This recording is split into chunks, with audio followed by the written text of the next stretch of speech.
Bismillahirrahmanirrahim. Assalamualaikum warahmatullahi wabarakatuh. Okey, hai semua. Okey, hari ini kita sambung lagi pembelajaran kita untuk prinsip akauntan tingkatan 4. Okey, sebelum tu cuba you all tengok ni. Okey, teacher tunjukkan gambar ni. Kalau tengok pada gambar ada sabur surat, ada stationery. Okey, lepas ada pos laju, ada tombol pintu ni nak baiki, rosak. So agak-agak apa yang you all bayangkan kalau tengok gambar-gambar ni, Miss dalam perniagaan lah. Dalam sesuatu bisnes, dalam perniagaan, ini semua dikira sebagai apa ni? Of course lah sebagai belanja. Okay? Maksudnya dalam satu perniagaan mesti kena ada belanja untuk beli alat tulis, okay, beli sabur surat. Lepas tu kalau ada kerosak pintu, okay, nak kena baiki. Okay? So semua perbelanjaan ni kita namakan dia sebagai belanja kecil ataupun belanja runcit. So kalau belanja-belanja runcit, kita perlu rekod di mana kalau ada urus niaga berkenaan dengan belanja runcit. Kita nak rekod kat mana? Okey, mesti kita kena rekod ada satu buku khas ataupun rekod khas untuk perbelanjaan yang jumlah dia kecil. Okey, dalam perniagaan. Kita tak perlu rekod kat buku tunai. Sebelum ni, apa saja belanja yang melibatkan duit keluar, okey, yang guna duit cash ataupun duit cash di tangan atau di bank, kita akan rekod kat buku tunai. Okey, tapi untuk perbelanjaan kecil, okey, kita tak perlu rekod di buku tunai, tapi kita akan rekod di buku apa? Buku tunai runcit. Okey, jadi buku tunai runcit ni merupakan salah satu item untuk buku catatan pertama. Sebelum ni kita dah belajar journal, lepas tu buku tunai, dan item yang ketiga adalah buku tunai runcit. So hari ni teacher akan ajar macam mana you all nak rekod urus niaga ke dalam buku tunai runcit. Okey, so buku tunai runcit ni, kenapa kena buka buku tunai runcit? Sebab buku tunai runcit ni dia untuk rekod pembayaran amount kecil yang kerap berlaku dalam perniagaan. Ingat dia adalah kita nak rekod pembayaran amount yang kecil ni, amount yang kecil. Okey, amount yang kecil. Maksudnya benda sesuatu belanja yang kecil-kecil, kita akan rekod dekat buku tunai runcit. Okey? Okey. Tujuan penggunaan buku tunai runcit, okey, yang pertama sebab kita nak kurangkan catatan belanja, okey, nak kurangkan catatan belanja yang kerap berlaku bagi amount yang kecil dalam buku tunai. Okey, supaya dekat buku tunai tu belanja, ruangan belanja tu tak belanja yang kecil-kecil kita tak perlu masukkan kat buku tunai, kita masuk dekat buku tunai runcit. Okey, yang kedua untuk mengelakkan pembayaran menggunakan cek untuk perbelanjaan yang amountnya kecil. Okey, tak perlu guna cek lah. Okey, so untuk buku tunai runcit ni, kita akan guna sistem panjar runcit. Okey, sistem panjar runcit ni adalah satu sistem yang menguruskan dana tunai runcit perniagaan. Okey, maksudnya juruwang ataupun kerani kewangan dia akan peruntukkan sejumlah wang tunai pada awal setiap bulan untuk jelaskan segala perbelanjaan yang melibatkan amount yang kecil. Okey, jadi pada setiap hujung bulan perbelanjaan dia akan kiralah berapa jumlah perbelanjaan yang dah dibayar. Okey, jadi hujung bulan tu dia akan rekrutmen lah bagi wang yang telah dibelanjakan. Kita tengok berapa duit yang telah dibelanjakan untuk sistem panjar wang runcit tu. Okey, so ni dia punya format buku tunai runcit. Okey, format buku tunai runcit dia memang tak sama dengan format buku tunai yang sebelum ni you all dah belajar. Okey, untuk format buku tunai runcit ni dia ada kolom dia lebih daripada buku tunai. Dia ada 8 kolom yang you all perlu tahulah. Okey, yang pertama tarikh. Tarikh apa-apa rekod pun mesti kena ada tarikh. Lepas tu butir, yang kedua butir. Okey, tarikh ni tarikh urus niaga berlaku lah. Okey, butir ni nama-nama akaun yang terlibat. Okey, yang folio dengan nombor voucher ni boleh skip lah. Maksudnya you all tak tulis pun tak apa. Tapi untuk kerja khusus, untuk in real memang kena adalah folio dengan nombor voucher. Tapi untuk tujuan peperiksaan, untuk item peperiksaan tak perlu nak masukkan. Okey, lepas tu untuk penerimaan dan pembayaran. Penerimaan debit, pembayaran kredit. Okey, maksudnya penerimaan ni berapa duit masuk. Okey, berapa duit masuk kita record dekat kolom penerimaan. Berapa duit keluar, okey, segala pembayaran yang melibatkan belanja tunai runcit kita akan record di kolom pembayaran. Untuk analisis bayaran ni nombor 7 ni, analisis bayaran ni kita akan kelaskan setiap belanja tu. Sama ada belanja tu melibatkan duit pos ke, duit tambang ke, alat tulis ke, okey, belanja am atau pelbagai. Pelbagai ni belanja-belanja selain daripada 4 belanja ni. Okey. So untuk format buku tunai runcit ni dia depends ya, ada kadang soalan dia memang sediakanlah format. Jadi you all just kenal pasti urus niaga lepas tu masukkan saja. Okey, tapi ada juga soalan yang tak sediakan format buku tunai runcit. So bila tak sediakan, you all kena buat sendiri dia punya kolom-kolom tu. Okey. So nanti boleh rujuk buku teks. Okey, boleh rujuk buku teks, ada format untuk buku tunai runcit dan penerangan lah berkenaan dengan buku tunai runcit. Alright. So kita tengok contoh soalan . Puan Mawar adalah pemilik Mawar Florist di Kanga Perlis. Dia menyimpan buku tunai runcit mengikut sistem panjar dengan nilai panjar berjumlah RM300. Okey. Ini yang dimaksudkan sistem panjar tu, maksudnya setiap perniagaan dia memang ada dia dah bajet dah berapa untuk panjar wang runcit dia. Maksudnya dia boleh belanjakan berapa untuk belanja-belanja kecil dalam perniagaan tu. Macam Mawar Florist ni dia belanjakan RM300. So sebulan dia boleh guna apa item yang belanja-belanja kecil ni sebanyak RM300. Okey, so kita tengok apa urus niaga untuk Mawar Florist ni. Okey. Okey, kita tengok dia punya urus niaga. Start daripada baki buku tunai runcit RM92. Okey, apa maksud baki buku tunai runcit RM92? Ini adalah baki apa? Ini adalah baki duit lebih daripada bulan lepas. So, kita buat untuk bulan April kan. Jadi bulan Mac dia ada lebih RM92. RM92 ni kita carry forward untuk bulan April. Untuk bulan 1. Okey? Alright. So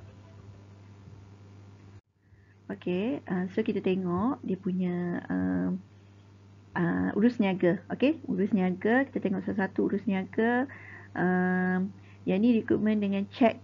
Dia buat tanda soal ni, dia suruh kita kira berapa kerani kewangan ataupun juruwang perlu keluarkan cek untuk nak cukupkan belanja runcit bagi tempoh bulan April tu.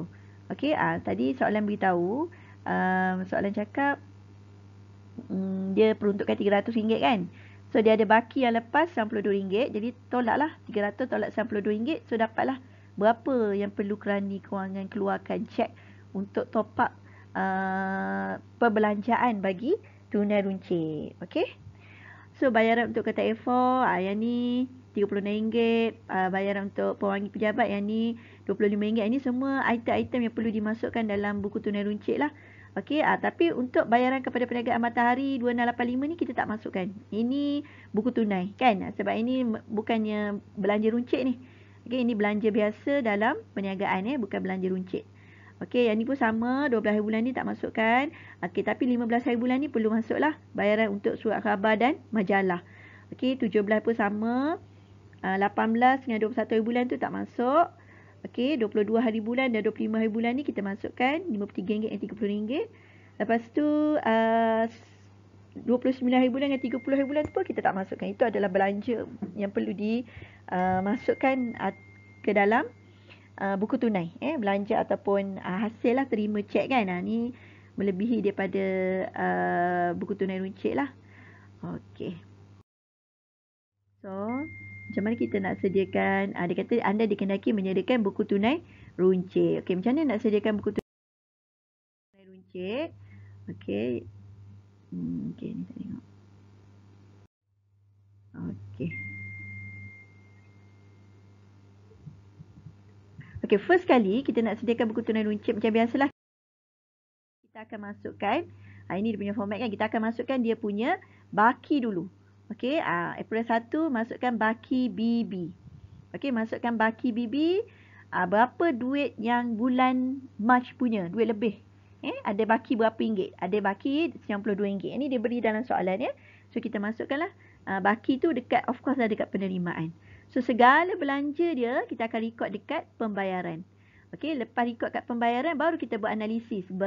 Bayaran tu untuk apa? Untuk alat tulis ke, untuk belanja pos ke, ataupun belanja pejabat. Okey. Okey, yang ni 208 ni yang teacher beritahu yang berapa rekrutmen kerani kewangan perlu keluarkan cek untuk top up perbelanjaan runcit sepanjang bulan April. Sebab dah ada balance yang bulan Mac punya RM92. Jadi dia hanya perlu keluarkan cek sebanyak RM208 lah untuk cukupkan 300 wang peruntukan sepanjang bulan Mac untuk belanja tunai runcit dia. Ingat macam mana nak dapatkan berapa perlu kerani kewangan keluarkan cek untuk top up perbelanjaan buku tunai runcit. Kita perlu tahu dulu berapa duit lebih yang ada untuk bulan sebelumnya. Okey, macam ni duit lebih dia ada RM92 kan. Jadi 300 tolak RM92 dapatlah RM208. RM208 ni yang perlu juruwang ataupun kerani kewangan keluarkan cek untuk supaya ada cash sebanyak 300 cash di tangan untuk perbelanjaan runcit, perbelanjaan kecil-kecilan tu. Okey, faham ya? Alright. Okey, yang pertama untuk urus niaga kertas A4. Okey, untuk urus niaga kertas A4, kita akan rekod RM36 tu dekat pembayaran. Selepas rekod dekat pembayaran, kita perlu buat analisis bayaran. Maksudnya RM36 ni bayar untuk apa? Kenapa duit keluar sebanyak RM36? Duit keluar RM36 sebab analisis bayaran dia adalah untuk alat tulis. Okey, macam mana nak tahu? Tengok pada urus niaga yang diberi dalam soalan. Okey, kita tengok urus niaga yang seterusnya. Pada 6 hari bulan, butir dia pewangi. Pewangi, tak payah tulis membeli pewangi, tak payah. Kita ambil dia punya butiran saja, iaitu pewangi. Maksudnya dia beli pewangi lah sebanyak RM25. Duit keluar RM25 sebab beli pewangi. So, pewangi tu dia akan masuk kategori bukan alat tulis, bukan belanja pos, tapi kategori belanja pejabat. Okey, ini masuk analisis. Analisis ni kita detailkan segala belanja yang telah dikeluarkan. Maksudnya berapa duit yang keluar tu.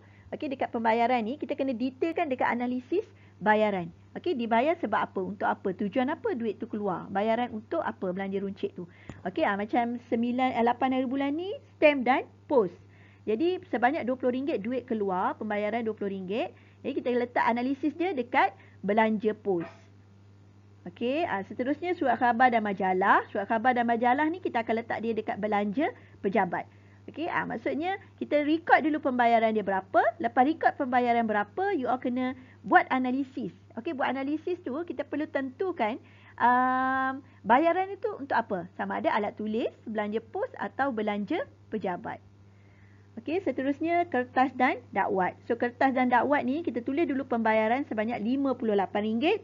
Lepas tu dia punya analisis bayaran dia dekat alat tulis. Okey, lepas tu ada bungkusan pos. Okey, bungkusan pos sebanyak RM53. Rekod dulu berapa bayaran dia. Lepas tu kita akan rekod dekat belanja pos. Okey. Okey, last kali ni ada membaiki pintu pejabat. Okey, sebanyak RM30. Jadi membaiki pintu pejabat RM30, kita akan rekod dia dekat belanja pejabat. Okey, sorry. Sepatutnya kena ada kat sini Sini RM30. Membaiki pintu pejabat. Okey. Okey, lepas tu bila kita dah rekod semua urus niaga, okey, kita perlu tambahkan, totalkan semua jumlah pembayaran ni. Sebab kita nak tahu ada duit lebih tak untuk tempoh bulan Mac tu. Okey. Okey, so dia dah dapat. Okey. Semua sekali dia belanjakan ni adalah RM244 kan. Okey, yang diperuntukkan adalah RM300. Jadi dia ada baki sebanyak RM56 sebab peruntukan RM300. Okey, dia ada baki HB sebanyak RM56. RM56 ni dia akan carry forward untuk bulan Mei lah. Okey, jadi ni kita perlu wajib tulis bila ada baki HB mesti ada baki BB. So baki BB sebanyak RM56 ni tak akan duduk dekat pembayaran, dia akan duduk dekat penerimaan. Okey, maksudnya nanti bulan Mei nanti dia akan guna sebanyak ada duit lebih sebanyak RM56. Okey, so bulan Mei nanti bank juruwang ataupun kerani kewangan hanya perlu keluarkan cek sebanyak RM244. Tak perlu RM300 lah sebab dah ada baki RM56. Okey, so yang ni perlu dikeluarkan hanya RM244 untuk cukupkan RM300. Okey, itu saja untuk cara nak record buku tunai runcit. Okey, thank you.